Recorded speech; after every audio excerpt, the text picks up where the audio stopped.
বাংলাদেশের সর্বশেষ গুরুত্বপূর্ণ আপডেট সংবাদ আপনাকে স্বাগত। শুরুতেই সংবাদ শিরোনাম, পরে বিস্তারিত।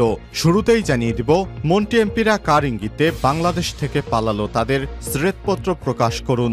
সমাবেশে বললেন বিএনপি নেতা ফারুক। আওয়ামী লীগের এমপি মন্ত্রীরা কোন পথ দিয়ে কার ইঙ্গিতে দেশ থেকে পালালো তাদের শ্বেতপত্র প্রকাশ করার দাবি জানিয়েছেন বিএনপি চেয়ারপারসনের উপদেষ্টা জয়নুল আবেদিন ফারুক। তিনি বলেছেন, রাষ্ট্রপতি সহ সচিবালয়ে আওয়ামী লীগের পেতাত্তাদের সঙ্গে যোগাযোগ রাখছে খুনি হাসিনা। এরপর জানিয়ে দিব, শেখ হাসিনার অবস্থান সম্পর্কে নিশ্চিত হতে পারিনি বললেন পররাষ্ট্র উপদেষ্টা তৌহিদ হোসেন। বাংলাদেশ থেকে পলাতক সরকার সাবেক প্রধানমন্ত্রী শেখ হাসিনা ভারত থেকে নাকি সংযুক্ত আরব আমিরাতে চলে গিয়েছে। এ বিষয়ে অন্তর্বর্তীকালীন সরকারের কাছে সাংবাদিকেরা প্রশ্ন করলে পররাষ্ট্র উপদেষ্টা জানান, শেখ হাসিনা কি ভারতে আছেন নাকি সংযুক্ত আরব আমিরাতে আছেন সে বিষয়ে এখনো অফিসিয়ালভাবে আমরা কোনো তথ্য জানি না। জানাবো, আদালতে কর্মচারী নিয়োগে গুনে গুনে টাকা নিতেন সাবেক আইনমন্ত্রী আনিসুল হক। সারা দেশে জেলা ম্যাজিস্ট্রেট আদালতে কর্মচারী নিয়োগ জনপ্রতি 10 থেকে 20 লক্ষ টাকা পর্যন্ত ঘুষ নিতেন সাবেক আইনমন্ত্রী আনিসুল হক। সিটিজেন ব্যাংকের তৎকালীন চেয়ারম্যান অ্যাডভোকেট তৌফিকা করিম ছিলেন তার সহযোগী, যার মাধ্যমে তিনি ক্ষমতার অপব্যবহার করে কানাডা এবং অন্যান্য দেশে অর্থ পাচার করেছেন। জানিয়ে দিব, ছাত্র আন্দোলনে সাকিব হত্যা মামলায় আওয়ামী লীগের 4 নেতা গ্রেপ্তার। রাজধানীর পল্লবীতে বৈষম্যবিরোধী ছাত্র আন্দোলনে নিহত শেখ মোহাম্মদ সাকিব রায়হান হত্যা মামলায় আওয়ামী লীগের 4 নেতাকে গ্রেপ্তার করেছে ডিএমপির পল্লবী থানা পুলিশ। এদিকে 4.5 কোটি ডিম আমদানির অনুমতি দিল সরকার। বাজার দর স্থিতিশীল রাখতে দেশের 60টি প্রতিষ্ঠানকে 4.5 কোটি পিস ডিম আমদানির অনুমতি দিয়েছে বাণিজ্য মন্ত্রণালয়। মঙ্গলবার 8 অক্টোবর বাণিজ্য মন্ত্রণালয়ের এক বিজ্ঞপ্তিতে সব তথ্য জানানো হয়েছে। এবং সর্বশেষ জানিয়ে দিব, ভিসা প্রত্যাশীদের জন্য সুখবর দিল ইতালি দূতাবাস। আগামী ডিসেম্বরের মধ্যে জমা পড়া 20,000 বাংলাদেশিকে ভিসা দেওয়ার চেষ্টা করবে ইতালি দূতাবাস। মঙ্গলবার 8 অক্টোবর দুপুরে পররাষ্ট্র মন্ত্রণালয়ে সাংবাদিকদের সঙ্গে আলাপকালে বাংলাদেশের পররাষ্ট্র উপদেষ্টা এসব বিষয় নিশ্চিত করেছেন। পররাষ্ট্র উপদেষ্টা বলেন, দীর্ঘদিন ধরে অনিষ্পন্ন ভিসা আবেদনসমূহ দ্রুততম সময়ের মধ্যে নিষ্পত্তি করবে ইতালি দূতাবাস। ঢাকাস্থ ইতালি দূতাবাস ভিসা দ্রুততম সময়ের মধ্যে নিষ্পত্তির লক্ষ্যে কনসুলার শাখার লোকবল বাড়ানো সহ কয়েকটি গুরুত্বপূর্ণ পদক্ষেপ নিয়েছে। প্রিয় দর্শক, এতক্ষণ শুনছিলেন সংবাদ শিরোনাম, এবারে বিস্তারিত। তবে তার আগে বন্ধুরা, অনুরোধ থাকবে সংবাদটিতে একটি লাইক দিন। এই চ্যানেলে আপনি নতুন হয়ে থাকলে আমাদের সংবাদটি দেখতে দেখতে চ্যানেলটি সাবস্ক্রাইব করে রাখুন। কমেন্ট করে আপনার মূল্যবান মতামত জানিয়ে দিন বন্ধুরা, আপনি বিশ্বের কোন দেশ থেকে বা বাংলাদেশের কোন স্থান থেকে আমাদের সংবাদটি দেখছেন এবং শুনছেন। মন্ত্রী এমপিরা কার ইঙ্গিতে পালালো তাদের শ্বেতপত্র প্রকাশ করুন। সমাবেশে বিএনপি নেতা ফারুক। আওয়ামী লীগের মন্ত্রী এমপিরা কোন পথ দিয়ে কার ইঙ্গিতে কার ইশারা দেশ থেকে পালালো তাদের শ্বেতপত্র প্রকাশ করার দাবি জানিয়েছে বিএনপির চেয়ারপারসনের উপদেষ্টা জয়নুল আবেদিন ফারুক। তিনি বলেছেন, রাষ্ট্রপতি সহ সচিবালয়ে আওয়ামী লীগের পেতাত্তাদের সঙ্গে যোগাযোগ রাখছে শেখ হাসিনা।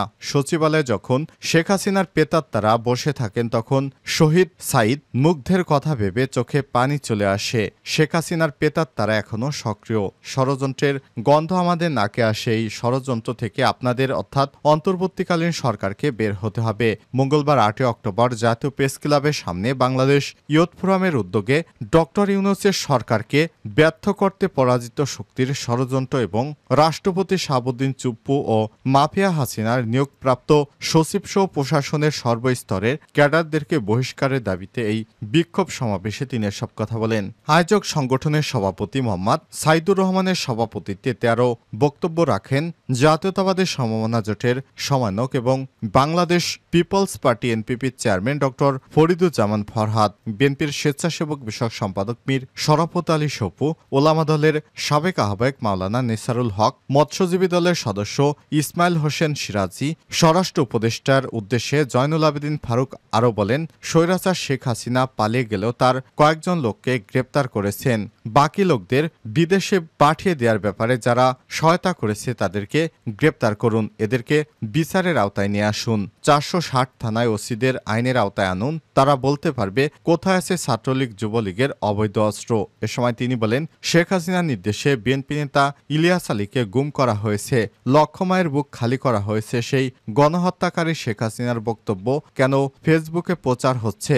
আমি শাসনামলে আমাদের নেতা তারেক রহমান এবং বিএনপির চেয়ারপারসন বেগম খালেদা জিয়ার কোনো বক্তব্য প্রচার করতে পারেনি কোনো গণমাধ্যম। তাই খুনি শেখ হাসিনা এবং তার ছেলে জয়ের বক্তব্য কিভাবে গণমাধ্যমে আসে তা জনগণ জানতে চায়। এ সময় তিনি বলেন, ডিবি হারুন ও বিপ্লব কুমার সরকারের অত্যাচারের কথা মনে পড়লে এখনো চোখে পানি চলে আসে। দেশের ছাত্র শ্রমিক জনতা মুক্তিযুদ্ধ করলেও শেখ হাসিনা বলতেই এই দেশ স্বাধীন করেছে আমার বাবা। সবসময় এটাই বলতো শেখ হাসিনা, এটা আমার বাবার দেশ। তাই আজকে এই অহংকার পতন হয়েছে। শেখ হাসিনার অবস্থান সম্পর্কে নিশ্চিত হতে পারেনি সরকার, বললেন পররাষ্ট্র উপদেষ্টা। ছাত্র জনতার আন্দোলনের মুখে পদত্যাগ করে ভারতে পালিয়ে যাওয়া সাবেক প্রধানমন্ত্রী শেখ হাসিনার বর্তমান অবস্থান নিয়ে ধোঁয়াশা তৈরি হয়েছে। ইতিমধ্যেই খবর চাউর হয়েছে শেখ হাসিনা দুবাইতে পালিয়ে গেছে। তবে এ বিষয়ে ভারত এবং আরব আমিরাতের সরকারও কোনো তথ্য নিশ্চিত করেনি। এদিকে হাসিনা কোথায় আছে সে বিষয়ে বাংলাদেশ সরকারও নিশ্চিত নয়। মঙ্গলবার 8 অক্টোবর দুপুরে পররাষ্ট্র মন্ত্রণালয়ে সাংবাদিকেরা হাসিনার বর্তমান অবস্থান সম্পর্কে জানতে চাইলে পররাষ্ট্র উপদেষ্টা তৌহিদ হোসেন নিশ্চিত করে জানাতে পারেননি। বিভিন্ন সামাজিক যোগাযোগ মাধ্যমে খবর চাউর হয়েছে সাবেক প্রধানমন্ত্রী ভারত থেকে আরব আমিরাতে চলে গেছে। সে ব্যাপারে পররাষ্ট্র মন্ত্রণালয় অবগত কিনা এমন প্রশ্নের জবাবে তৌহিদ হোসেন বলেছেন, ওনার অবস্থান সম্পর্কে আমরা নিশ্চিত হতে পারিনি। আমরা দিল্লিতেও খোঁজ করেছি, আমিরাতেও খোঁজ করেছি, অফিসিয়াল কেউ কনফার্ম করতে পারেনি। তবে আপনারা যেমনটি দেখছেন আমরাও দেখছি উনি আজমানে সম্ভবত গেছেন, কিন্তু সেটারই কনফার্মের চেষ্টা করে আমরা সফল হইনি, যোগ করেন তিনি। এদিকে শেখ হাসিনা এখন কোথায় আছে এ বিষয়ে গণমাধ্যমে কথা বলেছে তার ছেলে সজীব ওয়াজেদ জয়। সোমবার 7 অক্টোবর রাতে দেশের বেসরকারি সংবাদ মাধ্যম চ্যানেল 24-কে জয় জানান তার মা ভারত ছেড়ে যাননি। ভারত ছেড়ে যাওয়ার খবরটি সঠিক নয়, তার মা এখনও ভারতে আছেন। কোটা প্রসঙ্গে জয় বলেন, মুক্তিযোদ্ধা কোটা কমিয়ে 5% নিয়ে আসার প্রস্তাব দিয়েছিলাম আমি। পারিবারিক হোয়াটসঅ্যাপ গ্রুপে এমন প্রস্তাব রেখেছিলেন জয়। সে সময় কোটা আন্দোলন দেখে হতবাক হয়ে গিয়েছিলেন বলেও জানান তিনি। এবং শেখ হাসিনা কোটা আন্দোলনে এত মানুষ দেখে হতবাক হয়েছিলেন। শেখ হাসিনার 15 বছরের উন্নয়ন নাকি হতাশার মধ্যে পড়েছে, এমনটাই জানিয়েছে শেখ হাসিনার ছেলে জয়। আদালতে কর্মচারী নিয়োগে গুনে গুনে টাকা নিতেন আনিসুল হক। সারা দেশে জেলা ম্যাজিস্ট্রেট আদালতে কর্মচারী নিয়োগে জনপ্রতি 10 থেকে 20 লক্ষ টাকা পর্যন্ত ঘুষ নিতেন সাবেক আইনমন্ত্রী আনিসুল হক। সিটিজেন ব্যাংকের তৎকালীন চেয়ারম্যান অ্যাডভোকেট তৌফিকা করিম ছিলেন তার সহযোগী। তার মাধ্যমে তিনি ক্ষমতার অপব্যবহার করে কানাডা ও অন্যান্য দেশে অর্থ পাচার করতেন।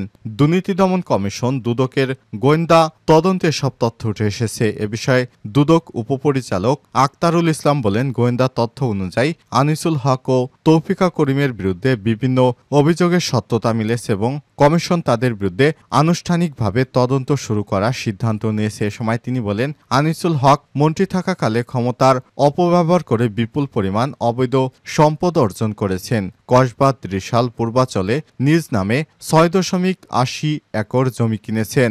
সিটিজেন ব্যাংক ও এক্সিম ব্যাংকে আনিসুল হকের 40 কোটি 10 লক্ষ টাকা শেয়ার আছে। এছাড়াও বিভিন্ন ব্যাংকে তার আমানত সঞ্চয়পত্র ও অন্যান্য বিনিয়োগের পরিমাণ প্রায় 23 কোটি 26 লক্ষ টাকা। এই কর্মকর্তা আরও বলেন, অ্যাডভোকেট তৌফিকা করিমের নামেও বেনামে দেশ ও বিদেশে প্রচুর সম্পদের খোঁজ পাওয়া গেছে। তিনি সিটিজেন ব্যাংকের চেয়ারম্যান থাকাকালে তার মাধ্যমে আনিসুল হক কানাডা সহ বিভিন্ন দেশে কোটি কোটি টাকা পাচার করেছেন। দুদকের কর্মকর্তা আক্তারুল ইসলাম বলেছেন, গোয়েন্দা সূত্র থেকে জানা গেছে আনিসুল হকের সব দুর্নীতির সঙ্গে তৌফিকা করিম জড়িত ছিলেন। এছাড়াও তাদের অন্য আত্মীয় স্বজনের সঙ্গে মিলে অনিয়ম দুর্নীতির মাধ্যমে বিপুল পরিমাণ অবৈধ সম্পদ অর্জন করেছেন বলে আমরা জানতে পেরেছি। এ সময় তিনি বলেন, তারা বিদেশে প্রচুর অর্থ পাচার করেছে বলেও ধারণা করা হচ্ছে, যেগুলো নিয়ে দুদক আনুষ্ঠানিকভাবে তদন্ত করতে চায়। ছাত্র আন্দোলনে সাকিবকে হত্যা মামলায় আওয়ামী লীগের 4 নেতা গ্রেপ্তার।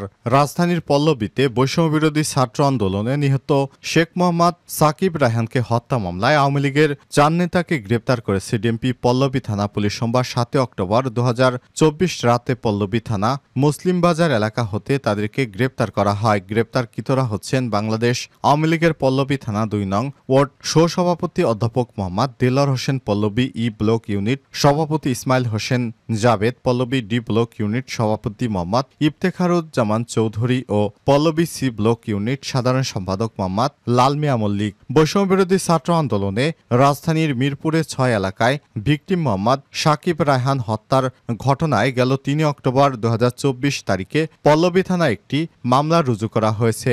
মামলার এজাহারে বলা হয়েছে, গত 19 জুলাই বিকেলে মিরপুর 6 পপুলার ডায়াগনস্টিক সেন্টারের সামনে রাস্তায় আন্দোলনরত বৈষম্যবিরোধী ছাত্র জনতার উপর আওয়ামী লীগের বিভিন্ন অঙ্গ সংগঠনের নেতাকর্মীরা আগ্নেয়াস্ত্র এবং দেশীয় অস্ত্রশস্ত্র দিয়ে শিক্ষার্থীদের উপর হামলা করে। এ সময় নিহত হন সাকিব।